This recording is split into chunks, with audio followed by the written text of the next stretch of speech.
Baghdad என்று சொன்னார் மெய்நிலை கண்ட ஞானி முஹைதீன் அப்துல் காதிர் ஜெயிலானி அத்தஸல்லாஹு அஸீஸ் அவங்களுடைய கௌரவ கிடைப்பு நம்மளுக்கு யாருக்கு தருகிறது சொல்லிக்கிட்டே போறாங்க.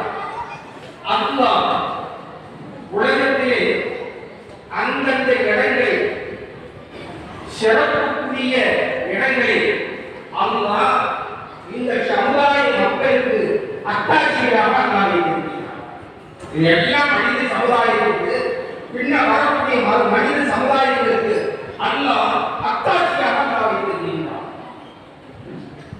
மக்கள் வரக்கூடிய அத்தனை மனிதர்களுக்கும் அத்தாட்சி அதை ஆய்வு செய்யப்பட்டால் அது எப்படி உருவாகியது, அது யாரு கட்டியது, கட்டிய நபர் யார், கட்டி இருக்கிறார், இசைவா ஓதுறாரு, அதுக்குள்ள என்னென்ன நடந்த சம்பவங்கள் எல்லாம் அத்தாட்சியாக வைத்திருக்கிறான்.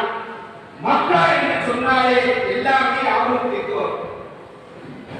மனிதா என்று சொன்னால் பெருமானார் அவர்களுடைய ஞாபகம் வரும். பெருமானார் யார், பெருமானார் எதற்காக அல்லாஹ் தந்திருந்தார் என்பதை அவங்க செஞ்ச தியாகங்கள், அவங்க செஞ்ச தியாகங்கள் எல்லாம் நமக்கு யாருக்கும் அது அத்தாட்சி.